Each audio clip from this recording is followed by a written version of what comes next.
psychopaths betray themselves all the time because they don't learn from experience. So they get what they want now, but they fail. And so then I thought, oh, well, psychopaths don't care about other people.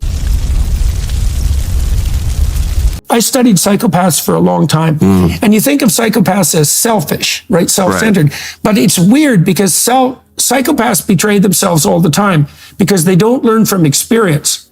So they get what they want now, but they fail. And so then I thought, oh, well, psychopaths don't care about other people. They also don't care about their future selves.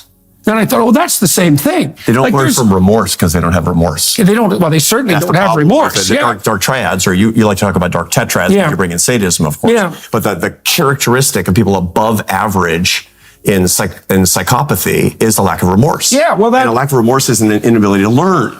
Yes. You hurt somebody, you did something wrong, it had consequences. If you don't feel remorse, that remorse is activating the dorsal anterior cingulate cortex of your brain, which is making you feel social pain. Right. You don't feel that if you have psychopathic tendencies. Yes, and then, well, and if that pain doesn't make itself, like, I think that pain is the felt sense of the eradication of a neurological system.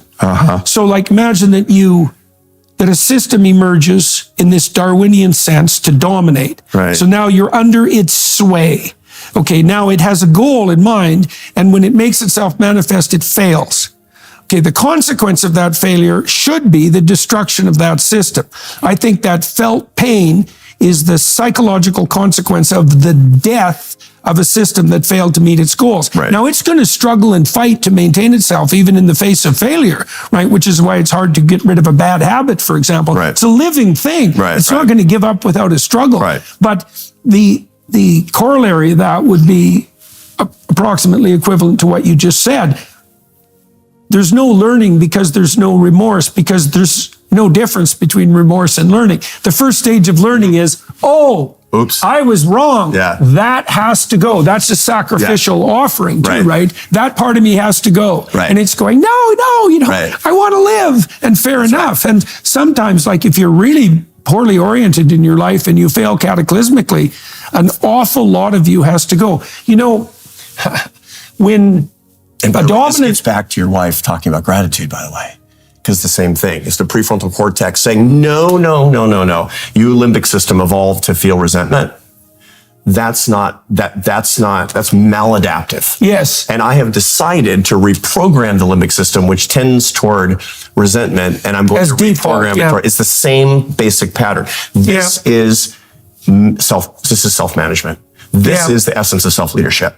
Doing what feels good. If it feels good, do it. If it feels bad, avoid it. Is being managed by your ancestors. The problem with that attitude is, well, in relationship to who and over what time span, right? And that's a huge problem. If you have a dominant lobster, I did a lot of investigation into crustacean, crustaceans, neurology, because it's well mapped out. If a dominant lobster who ages is defeated in a battle, his brain dissolves and reconstitutes as a subordinate brain. Exactly the same thing happens to us. Because the neuromodulator activity in the limbic system of the lobster brain. Because, once again, because the psychology is biology. The lobster can't do anything about that. The big dominant alpha lobster, if there is such a thing, is going to fight to try to maintain that position. Yes. And if it fails, the lobster brain is so simple that it can't be subordinate sometimes and dominant sometimes.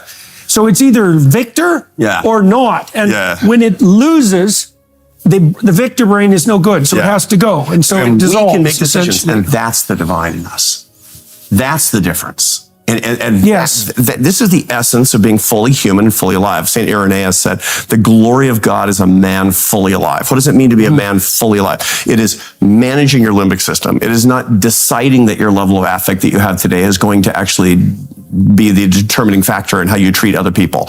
It is getting beyond who you were as a person. It's deciding to worship even though you don't feel a single milligram of faith on a particular day. When everything falls apart for Job, his wife says, and we presume she loves him and that she knows he's a good man. She says, there's nothing left for you but to curse God and die. Right.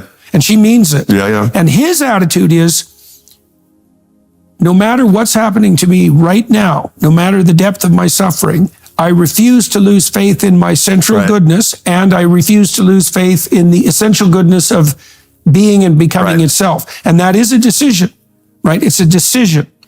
Right, because it's weird, because the evidence, and this is what his wife tells him, it's like, the evidence is that you're done. You've tried really hard, you were a good person, everyone knows it, even God, and yet everything's been stripped away from you, and you're in the most miserable imaginable position. You should curse God and die. That's what you would do if you were acting in accordance with the facts. If you're purely limbic, there are lots and lots of people who make an absolutely a logical decision to commit suicide. If they're purely limbic. However, the divine in us, the divine console that allows us to manage our ancestral, our less evolved selves, default self. It's the bumper of tissue behind your forehead called the prefrontal cortex, which is what a miracle. My dog Chucho can't do that. He can't time travel. He can't manage his emotions. The essence of being fully alive is doing exactly that. This is the message that we can give to all these young people today who are so desperate. They don't have to live like Jordan Peterson and Arthur Brooks. They don't have to go, suffer through a PhD. They don't have to become behavioral scientists. They have to learn to manage themselves. They have to put their prefrontal cortex in charge of their limbic systems. That's what, and that takes practice, and that takes commitment, and that takes good relationships that will actually bring that along. It's interesting because the best indicator of somebody being able to manage in a man, his limbic system, is a good partner. Job's wife is the one who says, curse God and die, right? Interestingly, chapter 38 of Job is where he puts God in the dock. And he says, all right, everybody told me to, curse you and die, and all this bad stuff. So what gives? I'm a righteous man, what gives? And then God actually turns it around and says, what do you know? You're so smart. Where were you when I created the stars in the sky? The whole story is not evident to you. And exactly. Job accepts that. He says, look, I can take solace in my ignorance. Exactly right. Yeah, which is very useful. To take solace, because your ignorance is infinite. There's a lot of place for solace in that. Self-management is the essence of, humility requires self-management too. We're not evolved to be humble. We are evolved as tribal societies to be humbled, but not to be humble. To be voluntarily humble is a decision that can actually lead us to live our best lives. That's wisdom. And that's the 30th chapter of Job. That's the capstone of that thing. That's the big point at the end of the day, where he is victorious, but still doesn't understand, puts God in the dock, and then is taught humility and accepts that humility and thrives. Okay, so let's go back at happiness. So, because what you could say that the folk understanding of happiness is something like the gratification of a toddler's whim. Right. A toddler's having a tantrum in a store, and his mother, defeated, gives him the chocolate bar. And so now the child stops squawking and bitching and being subsumed by negative emotion. And maybe smiles. And so you think, well, that's happiness. Okay, but that's not the kind of happiness that you're describing. That's gratification. Just gratification, and that's a feeling. Okay, so look, if you're hedonistically oriented, why not be skeptical about your proposition that it's something other than immediate hedonistic gratification that constitutes happiness? And certainly Epicurus would have been, and so the whole Epicurean tradition of trying to maintain positive feelings as much as possible. And again, he wasn't a hedonist in the modern sense. He was actually a highly moral character. But the whole point is to have peace in your life and surround yourself with people who like you, and to have non-disagreeable conversations, and to set your life up that has as little conflict as possible, which is catastrophically wrong.